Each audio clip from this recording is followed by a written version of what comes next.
Hey everybody, St. Paul here, and welcome to Music on the Run. This episode features one of the originators of the Minneapolis sound. Andre Cymone is next on Music on the Run.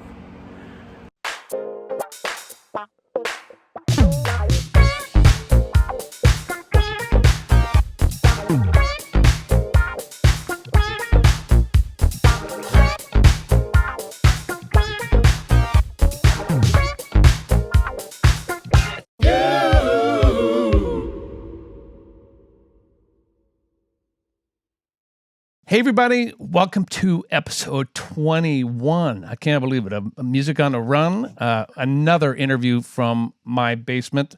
I grew up down here. This is the Peterson family rehearsal hall, if you will. Fun to be broadcasting from such an important place to me. You know, I've been looking forward to this interview for a little while now. We had it scheduled earlier and something happened, and we have rescheduled for this moment. And actually, I'm a little nervous because this guy is an icon, a Minneapolis icon. He is a bass icon. He is a great musician, a writer, a producer, an artist, an activist whose long career started in Minneapolis, Minnesota. He's one of the originators of the Minneapolis sound. Please welcome my brother in bass guitar, Andre Cymone. Andre, man, thank you so much for coming on the show. Thank you for having me, Paul. We have a long history, you and me. Yes, we do. Yes, we do. Yeah, beautiful history. Yeah, and it's funny because it didn't start in the 80s because you were gone by the time I got in. Mm-hmm. So that's really cool. We'll talk about this, but you and I started in our relationship in the 90s in a band that we were actually in, and we're finally going to see that record come out, which is exactly very cool. Finally. Yeah, it's going to be cool. So where are we finding you right now? Where are you, man? I mean, during COVID, where you been? You know, I'm in California. I'm in Los Angeles. My family really won't let me move around much. they're like, you know, I'm kind of hermetically sealed in our little compound here, but I've been getting out lately. So you know, we went for a nice long drive, went to Malibu, which was beautiful. But otherwise, they're like, no, you can't. You know, this is pandemic. We don't want anything happening to you. So they're very, very protective, which is beautiful. But it's driving me mad. So yeah. I can't lie. It's driving me crazy. Well, you and I saw each other in, what was that, January? Mm-hmm. Yeah, we went out and had coffee, right? Literally, like, I think that's about 3 or 4 blocks from where I live. Okay. Yeah. A lot has happened since then, man. Yeah, I haven't been. You know what? That was the last time I was at that coffee shop. That was the last time. Yeah, which is sad because I used to go there pretty much, you know, 2-3 times. Well, at least 2-3 times a week. So yeah. You family safe, Catherine, the kids, everybody? Yeah, everybody's good. Actually, everybody's real good. So yeah, I can't complain. I'm loving life. Good. Yeah. That's good, man. Well, I'm glad that you had found time to come on and do this because there's so many people who are looking forward to this, including me. And I'm not kidding, man. I was like, God, I get to interview one of the originators. So first of all, you grew up here, right? And we got something in common. We're both the youngest. Am I correct? Yeah, that's correct. Yeah. So what's it like being the youngest Anderson kid? You know, you probably can attest to this because a lot of people I don't think understand the dynamic of the youngest. Because you know, for everything that's not so great, there's a lot of things that are really super cool. Because I mean, you know, obviously, you know, you get all the ribbing and all the, big brothers and all the, you know, the thumping upside the head and all that kind of stuff and all the sort of lessons and all of that. But you also get the benefit of independence. Because I think, you know, for me and the amount of time between my older siblings and the younger siblings, I don't want to say they let me play on the freeway or they let me, you know, bathe in the creek or anything like that, even though they did. But they were like, you know, oh, you know, with my older siblings, they were like, oh, we got babies. And they followed them around and they took pictures of them and everything. By the time they got to me, which is number 6, they're like, There's no need to take pictures. Oh, We already dude, did I that. can totally Yeah. relate to that. The Yeah. pictures stop, Yeah. the videos stop, and it's like, Video. whatever. Another one. Yeah. Another one. Yeah, exactly. Another one. And so I don't think there are any pictures of me when I was, I think under 3, maybe. I think there's only 1 or 2 of them when I was like under 3. So there's that. And then there's the benefit of learning from your older siblings, seeing them do all kinds of crazy stuff and going, I ain't gonna do that, I ain't gonna do that, I ain't gonna do that, and I'm not gonna do that. So you learn all of that kind of stuff. And then there's the bonus. And that's the fact that when you're the youngest, and if you're lucky enough, and I'm sure you are because you're from a musical family. My family is not as musical as yours, but I have a couple of siblings that are in music. But the beauty is all of my siblings were very, very into music. So I had the benefit of a very eclectic music collection. So that I think really kind of, made my appreciation for a lot of different kinds of music to be, as broad as it is. What was playing around that household? You name it. I mean, starting from jazz, obviously my dad was a musician. So oh, cool. Yeah, no, he was a musician. He was a bass player. And so he was really into jazz. So you got, everything from Duke Ellington to, to Charlie Parker to Mingus, you name it, was his whole thing. Lou Rawls, he was into Lou Rawls. And I played golf with Lou Rawls once. Oh, I'm jealous. At a little Whitsett, at that little Whitsett golf course out in Cali, man. I got to play with Lou. Anyway, sorry. Man, I'm jealous because, I did get to meet him once he had a telethon or something right on Sunset. He used to do these telethons. But I don't know why I was involved, but I was involved in that years and years ago. But I still to this day love, there's an album called Lou Rawls Soulin'. It's an amazing album. I mean, because I love big band. That's that's my dream. One of the things that I do in my spare time is I create music. I mean, I'm a musician and I'm an artist, but I create music. I've done albums, big band albums that people have never heard. Ooh. I've done classical albums people have never heard. I just bust that stuff out, man. What the hell are you waiting for?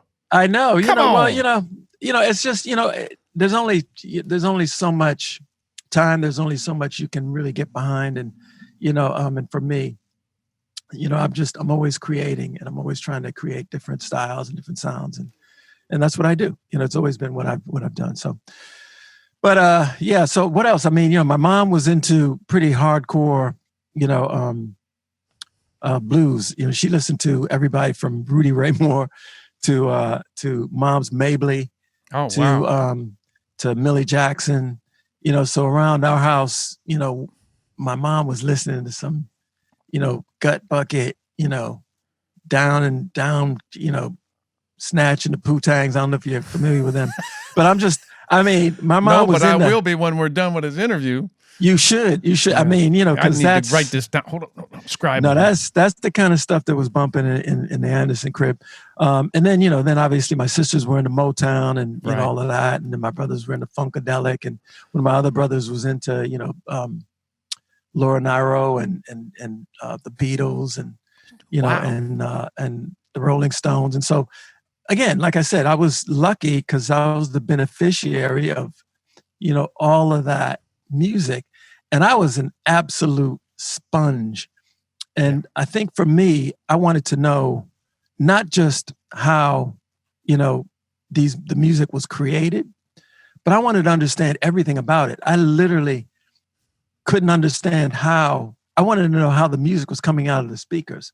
Oh. So I got in big trouble one day because I took our little stereo, it was a big stereo console. Yeah. I took it apart. Completely took it apart. I was like, I'm figuring this shit out. And I took it apart and I tried to figure out how it worked. Your sister, I think. Your sister's listening My sisters, yeah, they listen to all kinds of stuff, Motown and, Smokey Robinson and the Temptations. In fact, my brother listened to Temptations too, because he was in a group back in the day. He was in a singing group. So yeah, I mean, it's I have a very colorful background when it comes to, Minneapolis, and it's, it's been a beautiful experience. I think growing up where I grew up and how I grew up was a very, very beautiful experience. Wow. Funny how we can look back on that now that we got a little salt and pepper going on here, and we look back and go, man, I remember as a kid hating some certain things, but I look back and I go, man, that molded me into who I am now. So that was a necessary journey for me to take, and I'm sure you can agree with that. We whether it's getting in trouble or playing in bands that you don't know why am I here, but it gets you down the road on your journey. So when do you pick up an instrument? When does that happen? It happens right around that same time. I think I wrote my first song probably about 3 or 4, something like that. I was really super young. What? Yeah. No, yeah. I mean, I was like, because did your dad take you to the studio and cut it then? Oh, no. My dad didn't want me to have anything. Okay. Wouldn't that be great? My dad didn't want me to have anything to do with music. No, it was, I didn't even realize, because nobody told me how it works or anything like that. But I just would hear melodies, and I would always hear melodies, and I would hear this melody and I would sing it, and I would sing it to myself, and then I wrote it down. And I still remember the song. It was a song called Zacco McCracko. Crazy little tune. But I wrote it down, and I wrote the melody, and I would sing it all the time, and I would tell everybody, I wrote a song, and my mom was like, Andre, you sure you did? I was like, yeah, you want to hear it? And she's like, what? And I would sing it, and so that became, a thing for me. And I would just write songs. I wrote another song, because when I would hear all these songs on the records that, I play on the stereo, I'd go, well, I want to write a song like that. I want to create something. So melodies would always be in my head. So I would just, back when I was a kid, I must have wrote a slew of them. I don't even remember. I lost count, because I would just come up with all of these little tunes in my head, and that became a thing. And I mean, that, and then my father was, like I said, was a bass player, right. So he had an upright bass that always sat in our hallway. And so when he was gone, because he worked at the post office, when he would be at work, I'd go and, either when I came home from school or as soon as he'd leave, I'd jump up on a stool, put on a record, and would learn literally everything in the collection. I learned everything from jazz.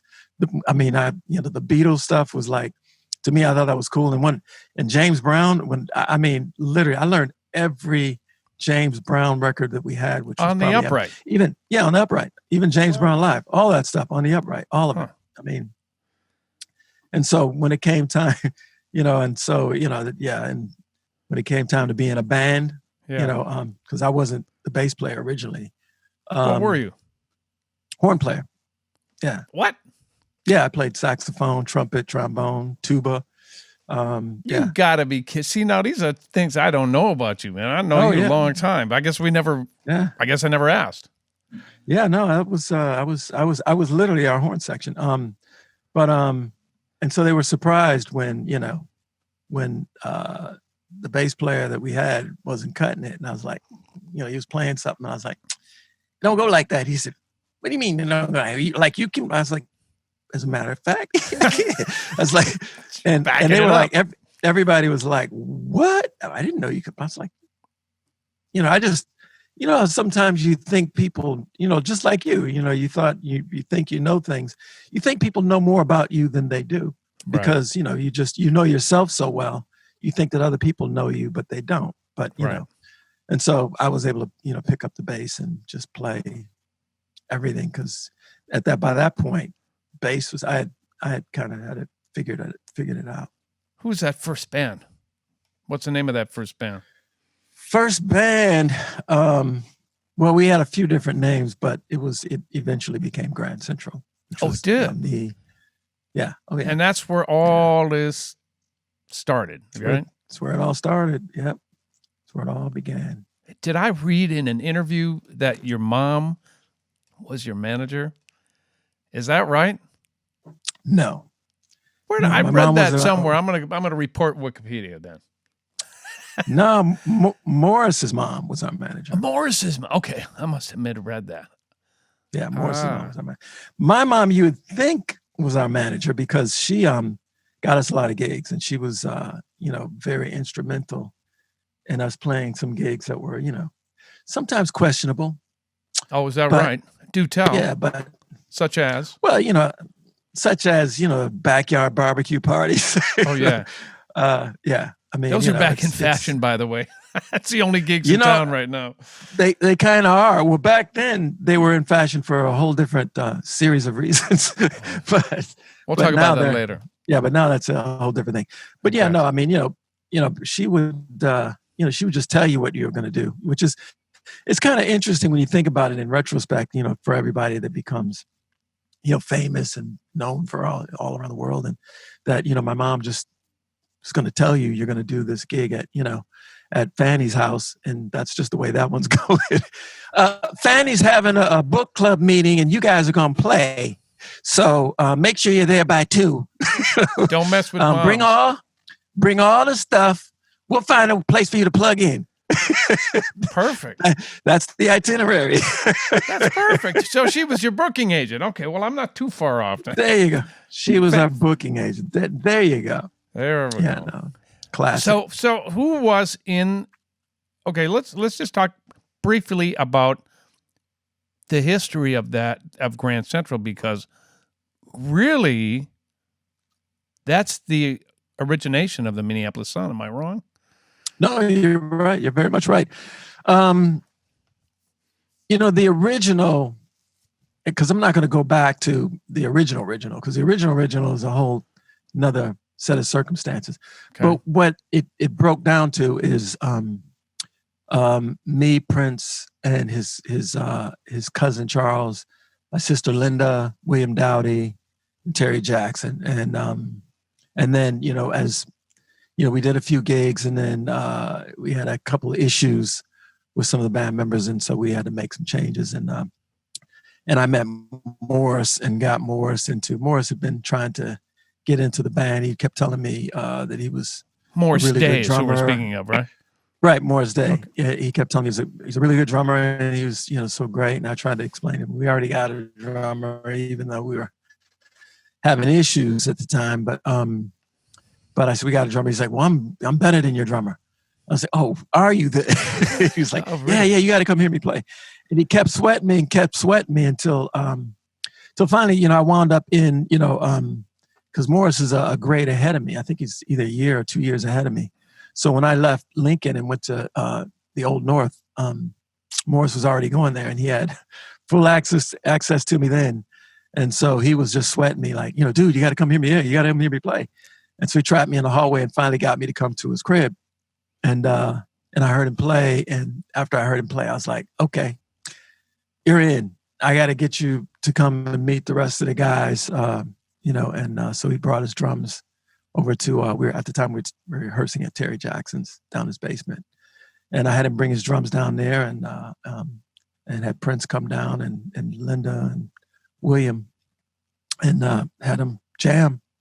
And they saw what I saw, and they were like, okay. And then, unfortunately, Charles came as we were having our little jam session. He was like, what's going on? Oh, he walked into his demise, shall we say.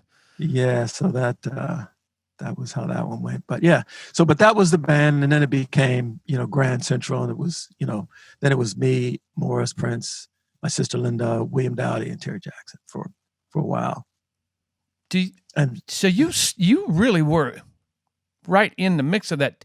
Do you own that? I mean, do you feel you got enough credit for that, or isn't that what it's about? It's not been what it's about. I mean, the thing is, I have to speak about it now, because now that Prince is gone, people are beginning to try to reinvent the wheel. They're telling different stories, and and I can't allow that to happen, because that's just not accurate. Yeah, it's just not, because the thing about it is the reality is beautiful. I mean, regardless, and everybody has their own perspective, but it is what it is. I mean, and there's no reason for anybody to try to, because people have been saying, oh, well, Prince was going to move in with me in my house, and, and he was going to do this and they was going to do that. And I started the band and all of this. And it's just nonsense. It's like, nobody was saying any of this stuff when Prince was alive. Of course. And the reality is, I've been saying the same thing, whether I ad nauseum. I stopped doing interviews in 1985, I think, and I didn't start doing it until 2014 when I started making music again. But even back then, because you can, obviously, you can pull up any interview I ever did. I always said the same thing, because it is what it is. Because it's the truth? Yeah, because it's the truth. It's easy to remember if it's the truth, right? Yeah.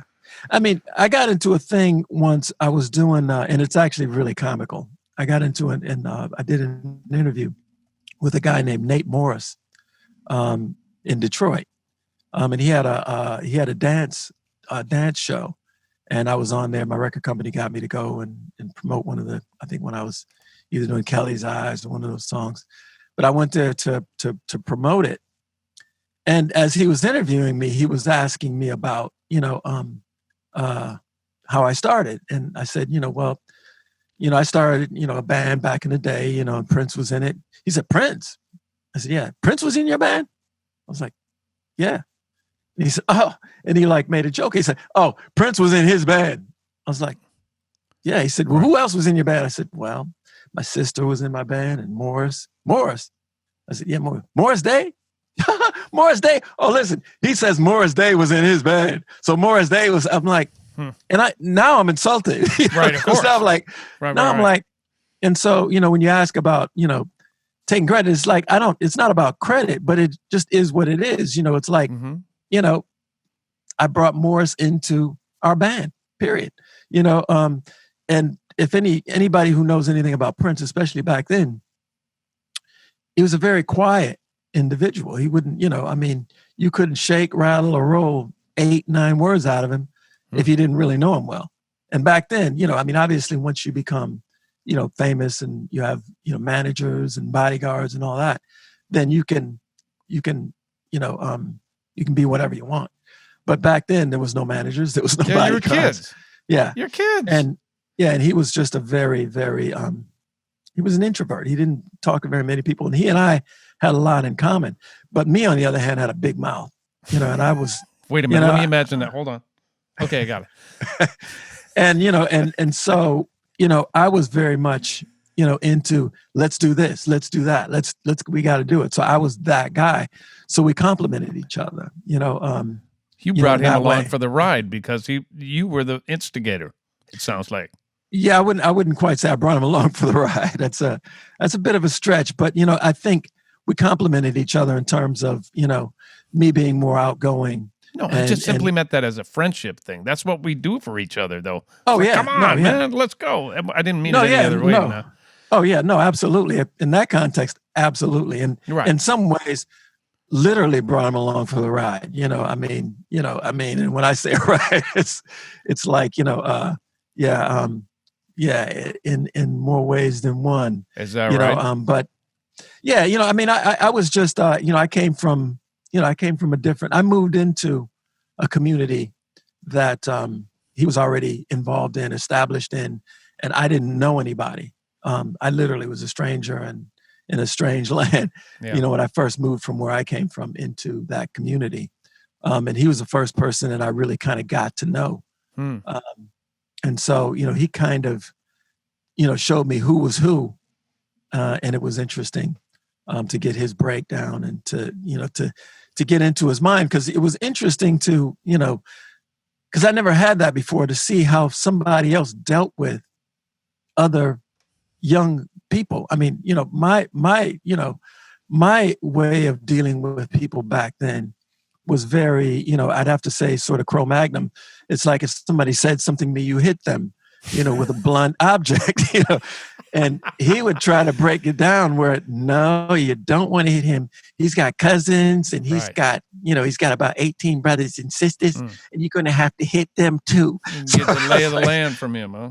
So yeah, he kind of broke it down. So, but it was interesting to get to know things from that standpoint. But yeah, no. So we, so I was like, he said he had a cousin, I had a sister, And I saw William playing, so I brought him in, and Terry was our neighbor.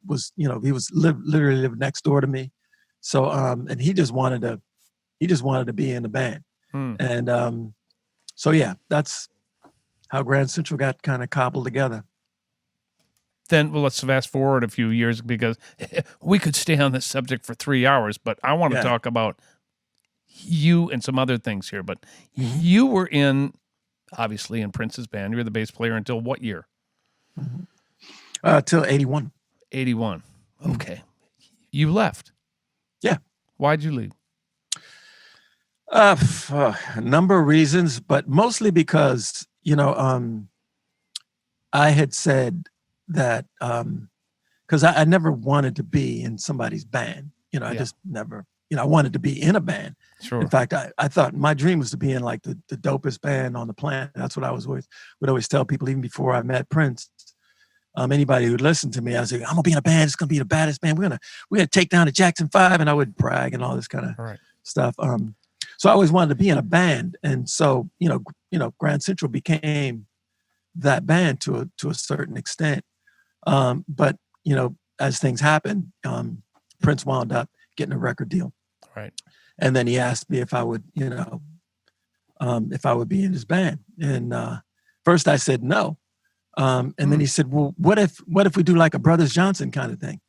And I was like, no, they signed you to a solo artist deal.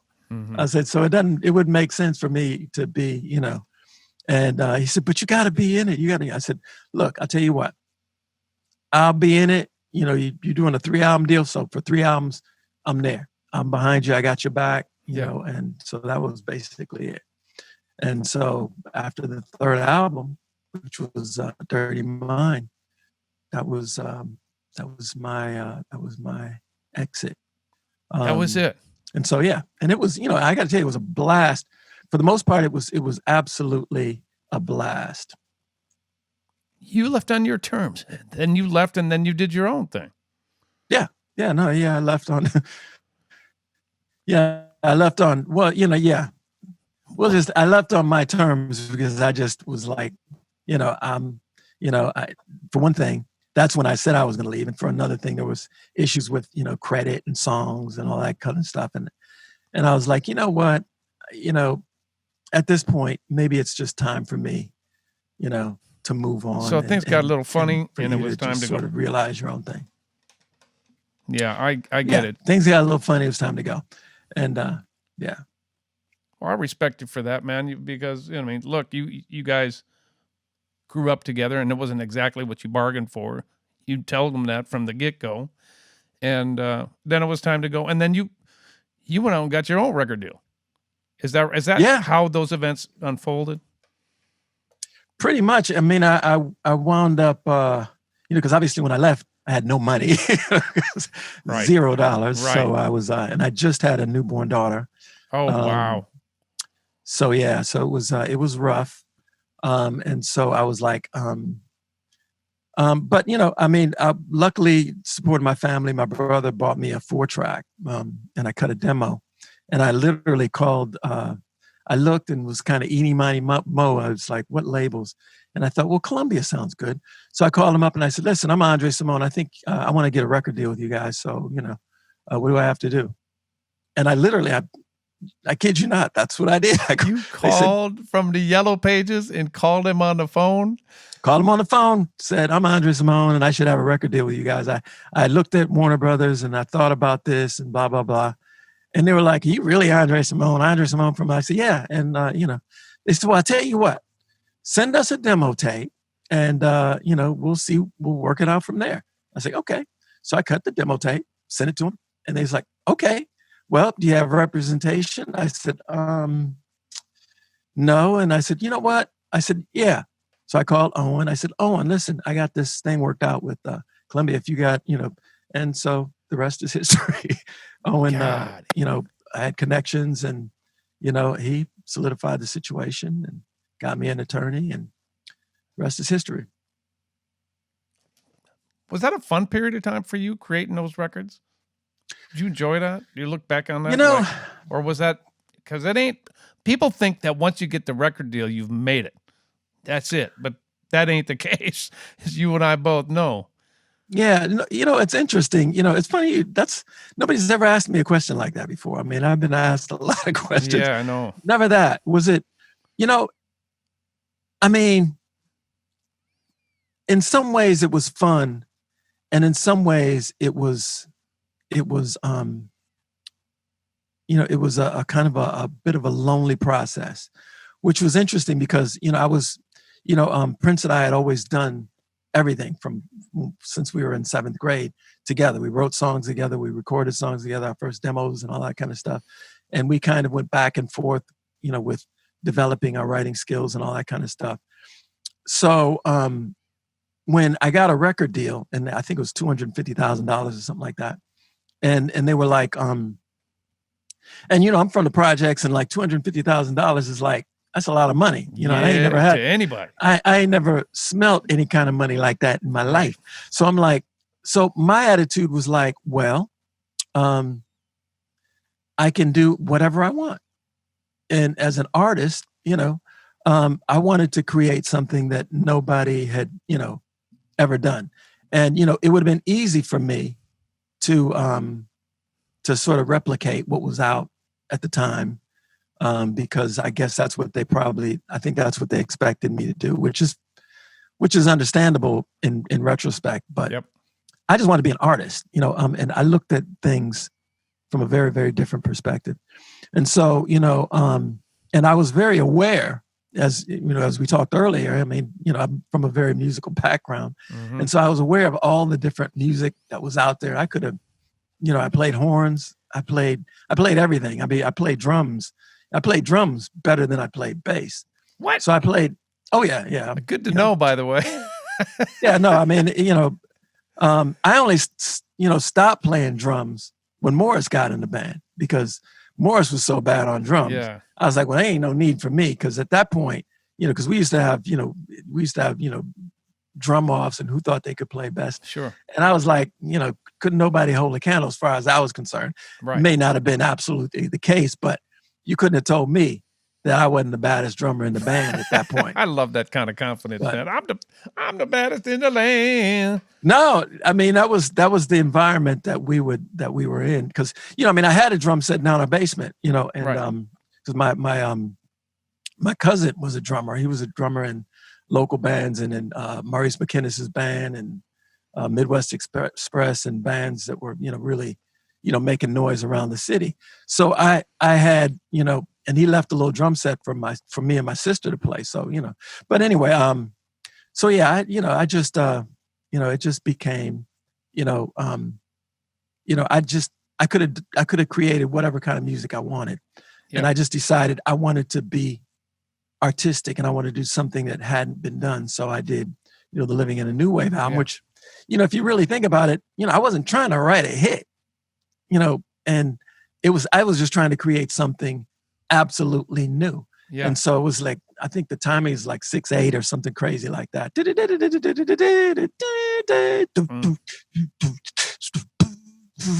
like, there's nothing like it. There still isn't anything like it.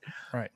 And I think the songs on that album all represent that same attitude. And my focus at then was everything has to be futuristic and sort of in that headspace. And so the record company was like, but we want you to do something more like this. And they cut out the top 10 R&B. And I was like, but I don't want to do anything like that. Why you want to put a mustache on my Mona Lisa?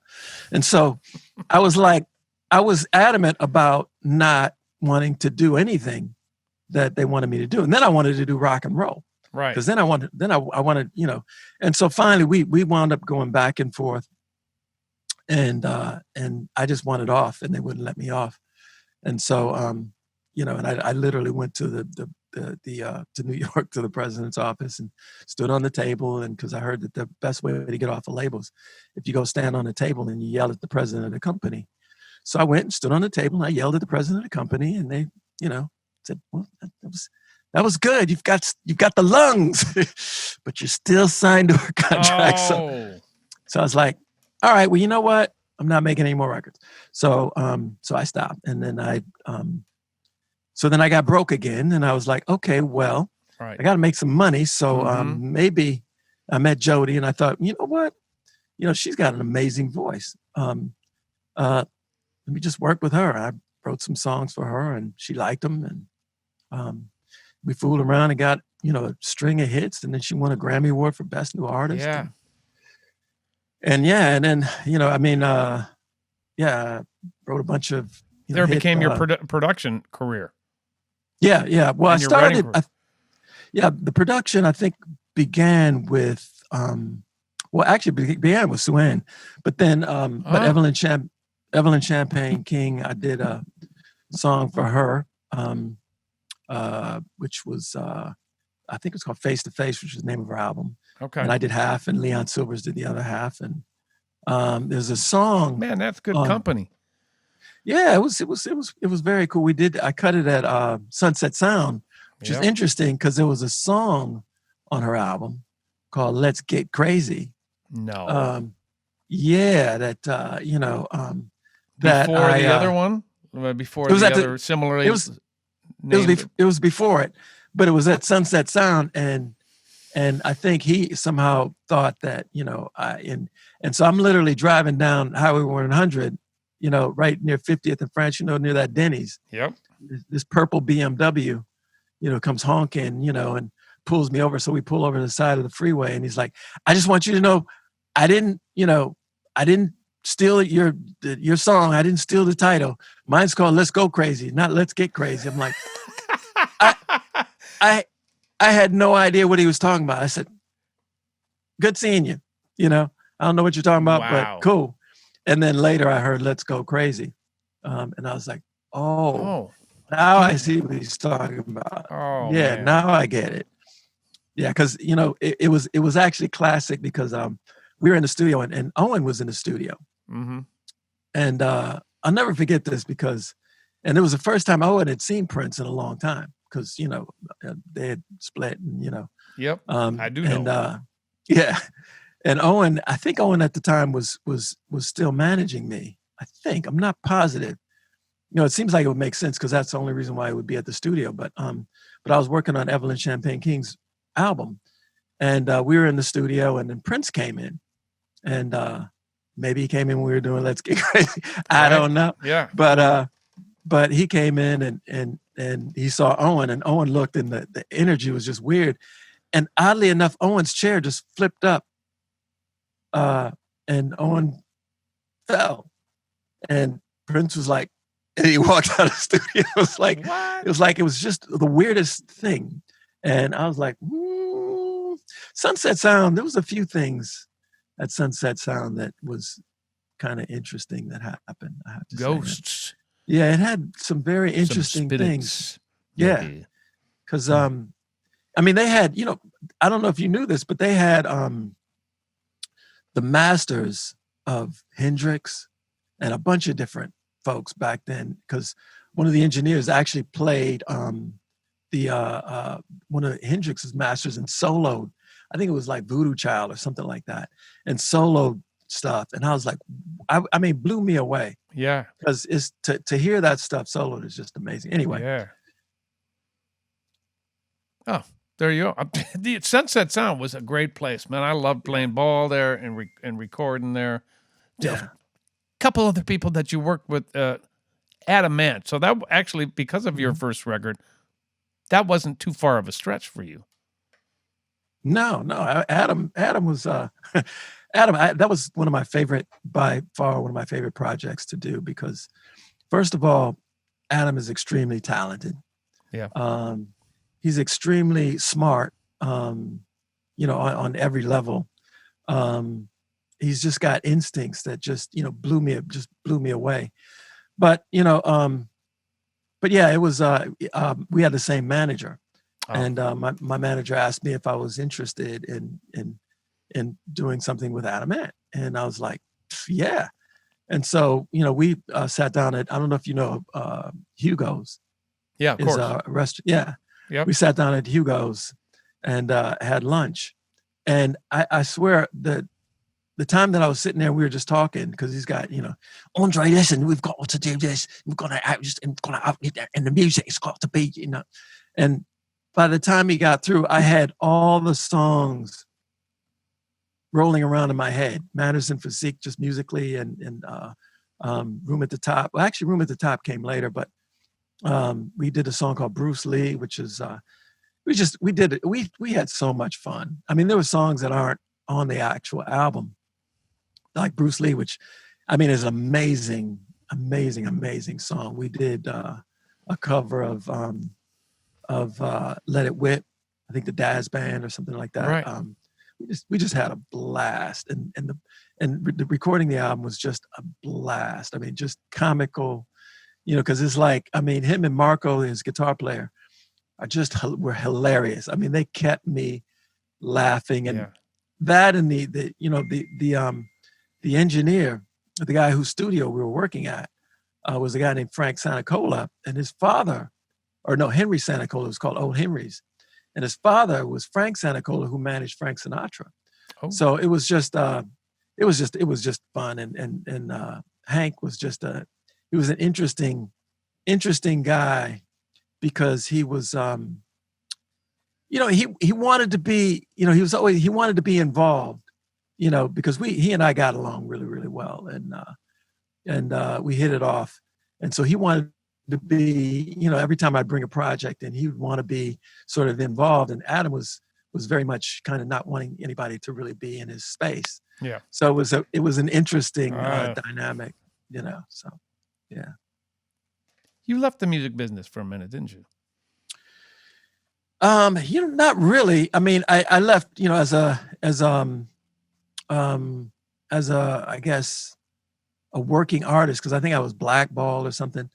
Really? So I really, why would you be blackballed? For what? That's a really good question. I just found out from a lot of different people that, man, I heard you were blackballed. I felt this. And every time I felt the same way, but we'll talk offline about that, man. Hey, listen. I want to ask you some questions. Woo, really? I had no idea, man. Nothing was surprising, because I was trying to do a lot of different things, and it seemed like, things that should have been easy and no brainers kept being things that seemed to be obstacles for some really bizarre reason. And I can think of a number of reasons why I probably could have, because I'm a very, a brash, person when it comes to wanting to do things a certain way. And I'm like, look, I'm a hustler. So I'm gonna figure out how to do stuff. And so I opened a recording studio, ran a recording studio, and that's basically what I was doing. So I wound up, I had people coming in from all over the place recording in my studio. And what I would do is for young artists, I would give them free studio time. And a lot of people came through and got a chance to, get started and get their whole thing jumping off in their studio. So, yeah. I had no idea that you did that, man. That's crazy. You studied screenwriting, didn't you, in LA? Yeah, I during that period of time, because I've always wanted to make movies. And, ever since I was a kid, one of the things that I loved even more than music was films. And that was like, that was as big, if not a larger passion of mine than music. And so I literally studied before I actually finally took the plunge and went to school. And I went to UCLA for, I don't know, maybe 2-3 years. But took workshops and every other kind of thing, and studied from Dove Simmons, which is, a guru in the film business. I took production workshops, and then I literally not only, studied, but I also taught at UCLA. So, I got involved in filmmaking, and I found out that, screenwriting, the art of screenwriting is very similar to writing songs, except, writing songs to me always, was an interesting thing, because you have to come up with a whole story in like 4 minutes. Yeah. And it's like, you got to try to tell a story, and then, then you have to repeat that whole, the premise of the story and the hook. Right. And you repeat that, 2, 3, 4 times, whatever. And so that's the concept, but in music and movies, you get to expand on the theme, whatever your theme is. And I found that it was like it was easy for me. So I've written like 18 screenplays and just tons and tons of treatments and storylines and on and on and on. Have you had the opportunity to have one of those movies made? I've had the opportunity to have 3 of them made, and because I'm the way that I am, none of them got made because I didn't want to compromise. Because I think, the art of getting something done is the art of giving somebody else the credit. And in filmmaking, if you're willing to give somebody else, the credit for the story, then you get to have your film made, or they get to take it and change it. The entertainment business, brother. Yeah, and for me again, I don't. It's hard for me to do that. I mean, I get it now, and so it's a little bit different. But yeah, no, I wrote a thing, a film that I wanted, that I was trying to do for Jody back in the day, and it was kind of a gangster film, and it wound up getting, parts of it getting, used for somebody else's film. Let's put it that way. Yeah. And then I did another film that they wanted Fred Williamson to star in. Fred Williamson is from, a lot of blaxploitation. He was a football player back in the day, but he came to fame in movies like Black Caesar and a lot of black exploitation films. And but he was interested in doing this film that I had written. But again, they wanted to change it, and I usually come from a very hardcore standpoint, and some of the sensibilities to me are what make stories they give them the depth that I think that they deserve. And the first thing people usually want to do is take that depth out and water it down. And I'm like, well, that's a different story. Yeah. And it's like, it's like music. It's like somebody coming in and saying, well, you can't, why should you make rock and roll? And I'm like, well, wait a minute. I mean, I think Chuck Berry and Little Richard might have something to say about, why I should be able to make rock and roll if I want to, right. But they're saying, well, why can't you just do what Prince did, or what Teddy Riley's doing, or what Bobby Brown is doing? There are little boxes everywhere, aren't there? I don't know. Yeah, yep. And I'm like, last I checked, I can do whatever I want, and you don't have to release it, and so they didn't. Wow. And so there you go. Yeah. But I think that's cool that you didn't compromise. Yeah, no, I'm not good at compromise. I didn't get that chip. I didn't stand in that line. That didn't come with from the factory. Didn't come with the factory. Has no upgrade for that. None. Zero. Okay. Hey man, let's switch gears a little bit. Music on the Run is the reason I came up with this is because I wanted to talk to people like you about how they stay in shape on the road, or when they're busy all the time in the studio, or whatever the case may be. Dude, you've been skinny and in shape for as long as I can remember. How do you do that? I believe that you should never stop doing what you ever did. And I think as soon as you do that, then you start to go on to that other side. And so, I still ride bikes. I still play basketball. Mm-hmm. I'm still as active as I ever was. And in fact, I stepped it up for a while. I mean, I have to say during this pandemic, I've been a lot less active as I was, but I would do P90X. Oh, no way. I did that too. I love that. Yeah, no. Tony, come on, Tony. Yeah, Tony. Yeah. Tony will kick your butt, man. Yeah. Tony was kicking my butt. I still, I'm taking well, you know what? Now I do Core de Force, which is a little more lightweight. And because because Tony is like basically an hour. Yeah, it is. But Core de Force is of hell. Core de Force is like MMA speed is more like 27 minutes, 30 minutes. And so it's a little so that works. And you just pop on a video and you either box to it or. But now I'm getting a little bit more serious into it, and I'm about to get back into training because I literally go into training, like I train myself. I go into and I take it really serious, and I get back into. And I've never really been, prone to a bad diet. So my diet has always been pretty stable, in terms of what I eat. I mean, I got into God, what was it? For a while, God, what was it? Now I can't even remember.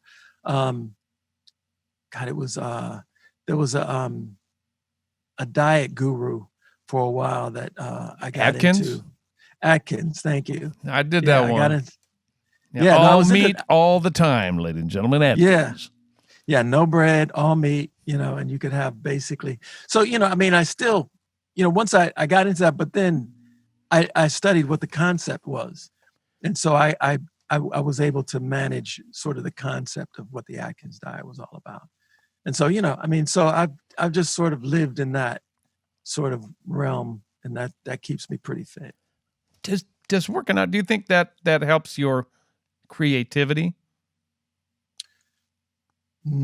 Probably. I mean, not for me. I mean, because I got to tell you, yeah. I mean, creativity is I'm blessed because I never run out of inspiration. I hate you. For creativity. Well, I mean, really, what is? I mean, I guess, especially now, with what's going on, but really throughout my whole life, just as a Black man growing up in North Minneapolis, there's so many things that you have to be inspired to or inspired by, whether you want to or not. Everything from, I mean, I'd have to start by saying though, I mean, me originally, I never, growing up in the projects, which is an interesting thing, I never thought about race. Yeah. I never thought about, a differentiality of anything, because in that context, everybody was around. And so I just grew up in an environment, in the beginning, from 0 to, I don't know, maybe about 10, where it was just, my world was a beautiful thing. I mean, I thought, John Wayne and Elvis and Gilligan's Island and all of that kind of stuff. Mel Jazz Matinee Movie. Jazz, that was Roundhouse Rodney. Yep. What's his name? Captain Mr. Green. Captain Kangaroo. Mr. Captain Green Kangaroo, Jeans. Thank you. I was spacing that one.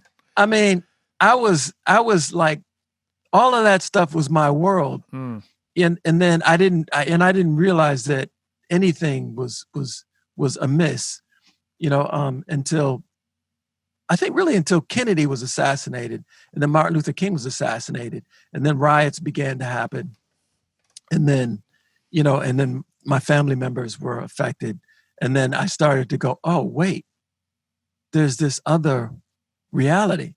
And then when we moved into an all Black neighborhood, and then I started looking at the world from a completely different standpoint.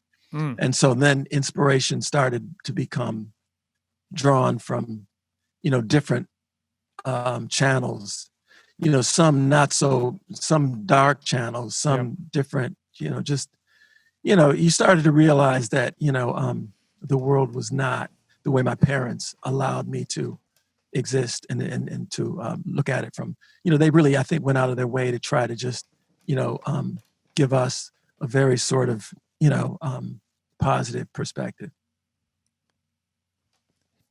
Perfectly segues into what I wanted to talk to you about. You're also an activist. And man, we've had some hellacious stuff going on, not only in Minneapolis, but all over the world and for a very long time. Let me start out by asking you, how has Minneapolis changed from the time you were growing up to what we're seeing now? You know, Paul, I got to tell you, man, um, it's, it was bad in the 60s. Um, just from the standpoint of a Black perspective. Yeah. Um, but it was better then than it is now, if you can believe that. Because I think everybody was on the page of fighting for civil rights and fighting for upward mobility and fighting for equality and fighting for, fighting for the right to experience the same, American dream, the same opportunities as everybody else. Granted, obviously that,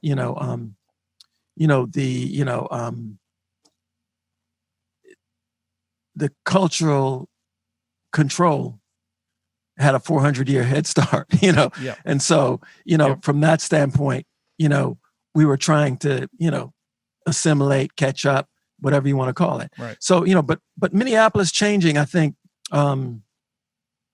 it used to be full of opportunities, but if you think about that time period, it was such a transformational time period because, you had integration in schools, and so with that integration and the passing of civil rights and having to integrate schools and all that, what you had was, a systematic change was going as those things passed, and those positive things that you saw on the surface passed. There was other things going on underneath. So you'd see, okay, yeah, now Black people get to vote, which is wonderful. Mm-hmm. We get to participate in the systems that control, our lives and our world and the communities around us, if we understand that and if we participate. But behind the scenes, they were taking away funding for the schools that Black people were living in, because they took all the white folks, bust them out of those schools and out of those communities, and once they bust them out, they systematically started taking the money, the funding from those schools, and started shutting down those community centers, like, all the things that, Prince and myself and Jimmy Jam and Terry Lewis and Morris, all those things that we were able to take advantage of and create music and create bands and do all that kind of stuff. It's because there were music programs. Right. That's because there were community centers. That's because there was the Way, and there was the Boys Club and the YWCA and the YMCA and all of that. Well, once they, things changed, they started, once, it was no longer integrated, and the money that was there, they just took it out. And then he took the community centers out. And in terms of the Way, which was one of the main community centers that gave us a lot of opportunity, not only did they take that out, tear it down, but they built a police station in its place. And and that police station became, where it was replaced the community center, which completely changed that dynamic. Yeah. Which turned that community, that vibrant community, which is the community that we came from, they turned that vibrant community into basically a police community. Because now, the police were there, and they all of a sudden, before then, the biggest thing you had to worry about was maybe, this brother over here who sold a little bit of weed. Right. All of a sudden, once the police moved in, now there was like cocaine, there was like crack, there was like all these, there was guns everywhere. That didn't exist before that police station got put there.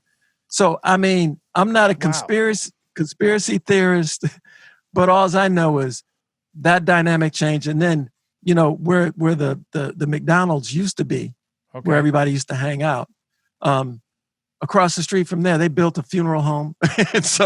and so that vibrant community went from police and funeral, or from community center and bands and festivals to police and funeral. So that was gone. Music programs gone. The art programs in the schools, got, shrank, and the funding that went to those programs now is going to the police departments. And, so they get to have the tanks and the, and the same kind of weaponry that they have, in Desert Storm and wherever else. So, I mean, it's just sad. And I think at this point, what needs to happen, because if you really scrape away, read the reality, Yep. and you talk about what Black folks are actually doing. And I think Doc Rivers said it the other day perfectly. Black people are now the hunted, and they're hunted by police. And people are basically, the hunters are crying fear, when Black people are the ones being hunted. It's not like Black people are going into communities and shooting white folks and, doing anything. The thing about Black people that people don't seem to understand is if you leave them alone and give them an opportunity, give them a sense of pride, give them equal opportunity, a job, and the pride to be able to feed their family, they ain't got no beef. Right. And if you go back again, like I was talking about the 60s, you go back then, because that's all they wanted. But what happened is they made it so that, programs that you could move into a Black community, you could move in and you could get, $300, $400 apartment or duplex. Yep. But you couldn't be married. You had to have kids, but you couldn't be married, which means you can't have a husband. Yeah, no, this is how they created the Black community, and so you had to be a single woman, and they would give women jobs, but they wouldn't give men jobs. So it was like, and this was a program that was designed specifically to break up the Black family unit, to break up that, and it was successful. And so now, fast forward, and people say, well, how come, all these, there's no men in the home? This is by design, and this is not a conspiracy theory. It is what happened. And so now we're having to, deal with the repercussions of that reality. Wow. And so, when I think about how the community that I grew up in has changed, that's exactly how it's changed. It's just programs have been implemented to entice people to adhere to a cultural disadvantage that they just didn't even realize that they were signing up to until it was too late. Right. Because when you think about, and I look at it like this, I think when somebody has a 400-year head start, and they get to basically sort of, that's a 400-year head start on education. That's a 400-year start on economical, wealth building. That's social, homes. Yep. That's a head start on everything. And so, and not only is all of that, a reality, but it's also, then they get to set the table for everybody else. So when you finally get a seat at the table, you get a seat at the table, but your meal is tainted, and you don't get to enjoy the buffet because that's not on the menu, and you don't, and so now, and what's beautiful now, which I think I have to say is that I think a lot of people are recognizing how unfair it's been. Yeah. And I'm not just talking about Black people. I'm talking about white people. Everybody across the board are recognizing. That's why the beauty of what's been going on, in these riots and the revolution, is that it's not just Black people. It's just not Black Lives Matter. It's everybody is saying Black Lives Matter and saying, you know what, this whole reality of police brutality and inequality and systemic racism, it's not been, people have been saying that, oh, Black people are just tripping. Now they're realizing, no, Black people haven't been tripping. Right. It is what it is. And now we all have to deal with it. Yeah, the reality of it is just, it's like, it's like people acting like it wasn't going to come with a price tag. Oppression in and of itself is always going to come with a price tag. Yeah. And it's just how big a price tag it's going to be is going to depend on, people deciding, and people of good conscience deciding that they're going to get involved in stopping this travesty, because what's going on, is really, it's, when you really break it down, to really understand what's going on underneath, again, it's another, hey, look over here, but don't look at what's, look over here, but don't look what's really going down. Look up and you can't see what's going down is how it goes. Yeah. And it's like, and I think, it's happening again, where they're waving this shiny object, but they don't want you to see that, again, they're privatizing schools. Yep. And so it's becoming more segregated than even in the 60s now. It's worse. And, they're closing down the post office, which is one of the main reasons why certain folks actually get jobs that they can feed their families. They're trying to privatize that. And once that's privatized, then they are not, they don't have to adhere to, rules, that apply from a government entity. So that means that they can discriminate. And they're, and obviously, judges, if you can get judges that'll go along with a program to solidify laws that make it legal to discriminate, which is around the corner. Yep. Then now you've got, you're subject to somebody's whim if they want to hire you or not, and they can decide who they want to hire and who they don't want to, who they want in their workplace and what they look like, or not. Right. So what you create is the atmosphere of, zero opportunity, and about the music business. I mean, it just goes, it goes on and on. Yeah. To the point where opportunities have shrank to the point of hopelessness. Of hopelessness. And when you get hopelessness, you're going to get desperation. And when you get desperation, you're going to get crime. Yep. And, and it's going to get ugly if we don't really stand up. And that's one of the main reasons why I'm speaking out and doing the things that I can try to do and try to give voice to and try to, get people who understand, who want to see a world that's not going in the direction that it's going in. And I think that it's important, to use your platform, to use my platform, to, you're seeing the NBA finally, standing up and saying, we're not, we have a platform and we're all in this world together. And, and I think people of good conscience have to ask themselves, what kind of world do you want to live in? Right. It's a simple question. What kind of world do you want your children and your children's children to live in? Yeah. And we don't want to leave this a mess for them. We want to set the example. And I don't think we're doing a very good job right now. No, we're so not. And I do want to ask you this because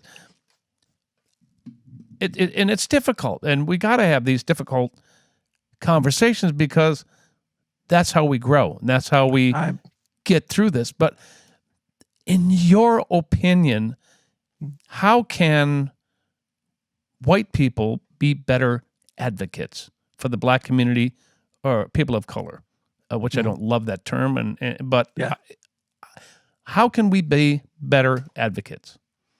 Because we don't know sometimes. Yeah, no, it is sad that we have to even go into the people of color and go into that but it is what it is, and I guess the way to be a better advocate is to first of all recognize that there has been a 400-year head start.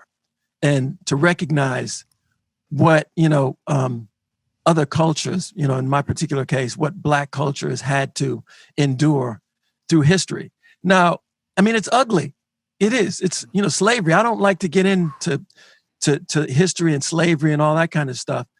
But you have to, but we're at a point now where we have to deal with it. Yeah. We have to deal with the fact that Black people used to get hung. Black people were not allowed to be able to, vote. They used to, parade us out at state fairs and throw things at babies, as entertainment. At little Black babies, they would throw, hit the Black baby in the forehead. It's like, I mean, it's just, it's unfathomable, insane. Man. It really is. But this happened. And so I think the first thing, it really is. It's unbelievable. The first thing you have to do is, and you hate to have to even go there because I thought we had gone past that and I thought we'd be able to move on. But because of the state that we're in and the politics that we're in right now, it's bringing back all of these old, realities that we're having to readdress. And whether we like it or not, we have to deal with it. And so now that's where we're at. So, I mean, what can white people do is they can get involved. They can really understand what Black people have gone through, just education wise. Why, understand why is it that, Black people feel the way that they do? Why are they so frustrated? They think that Black people are angry. Black people aren't angry, but they've just tried to assimilate and to find the love, I guess, that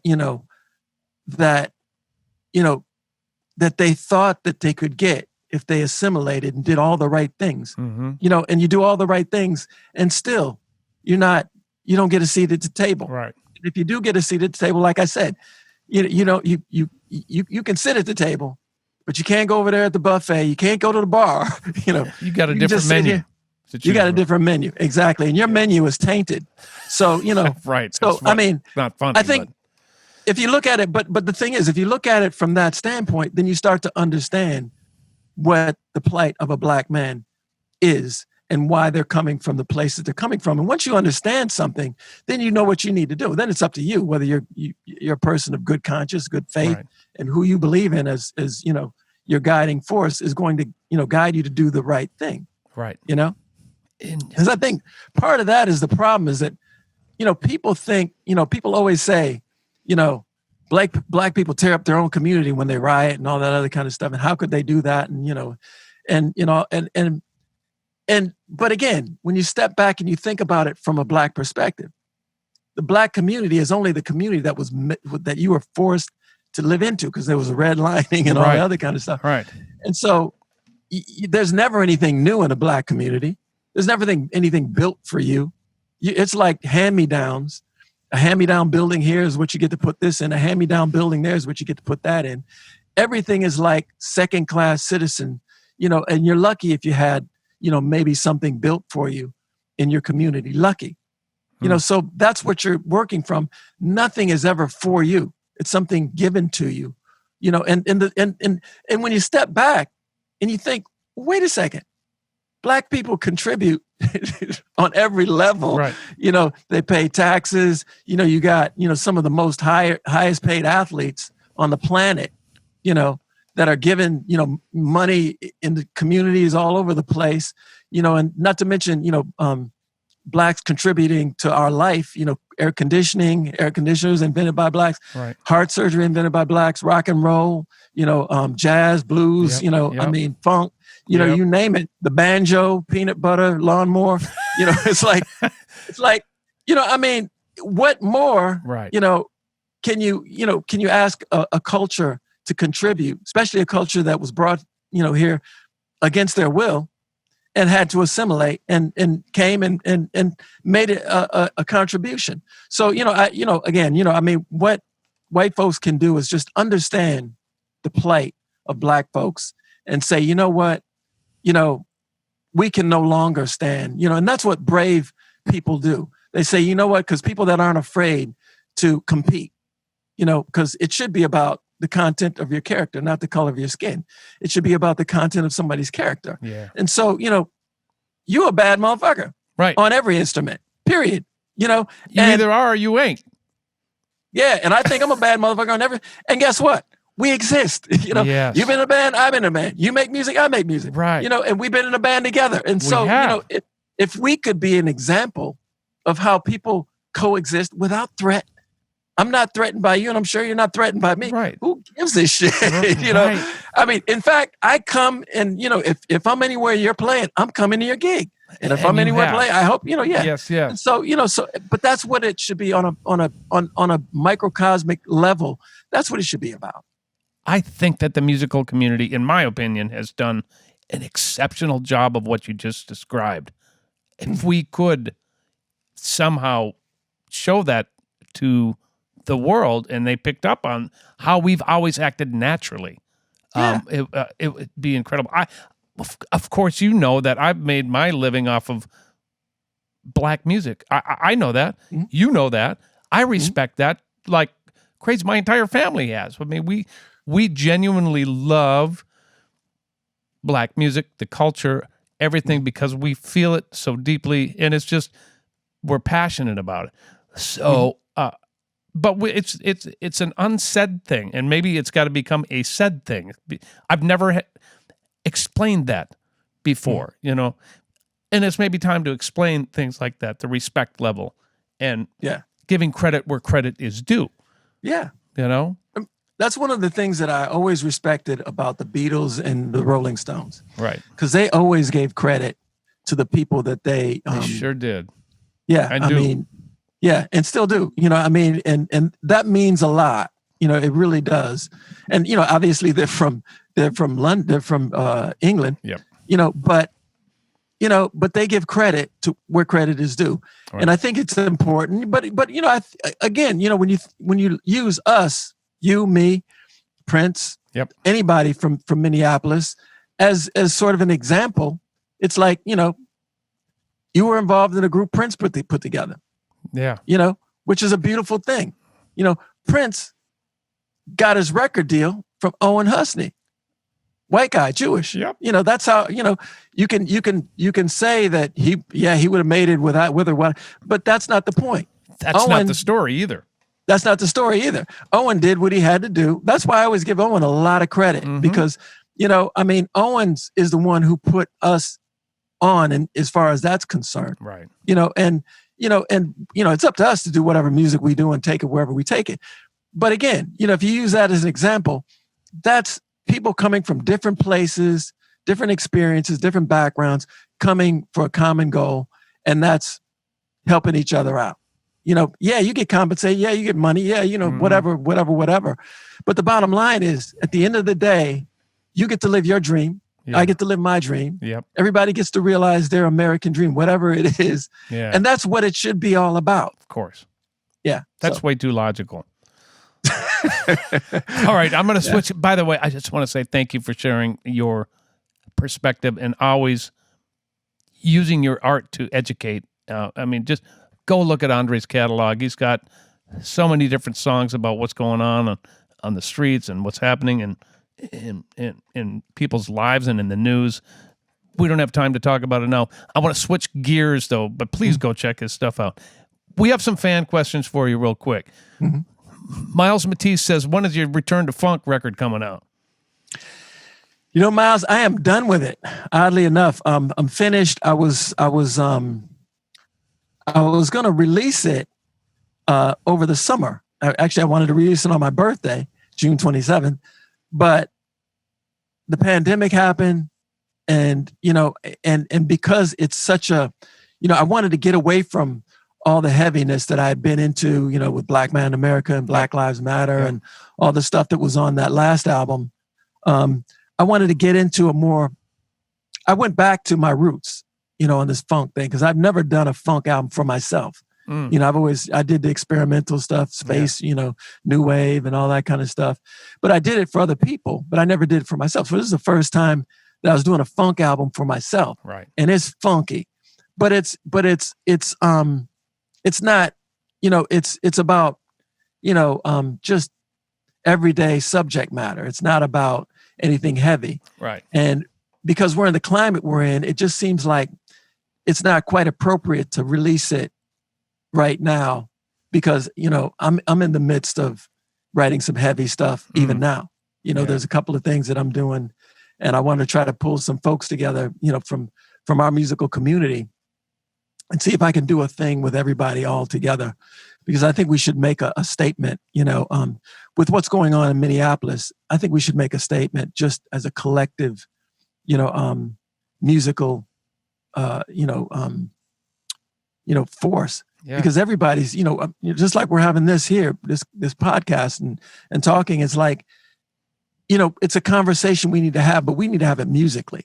And True. So I've written something that I really want to bring a lot of folks in and really kind of, you know, try to make a statement, because I think it's important to do that. And if there's anything the Peterson family can do, I'm volunteering everybody. You got it like that. Yeah. That's a yeah, definitely. You know what? Everybody. It's called All Hands on Deck. So So got one more question for you. Audrey Johnson says, are you mentoring any young musicians? If so, what's their specialty? And what level of support are you able to offer them? I used to try to mentor, young folks. I still have a hard time getting past the fact that, I'm on the other side of young folks, but you can probably relate to this because when you're the youngest, it's always something think that's you're the youngest. Yeah, you always, you kind of keep that sort of mentality. Mm-hmm. So, but I find it difficult to mentor, young folks because, I empathize, sympathize, and all that stuff with where they're coming from, with their energy and their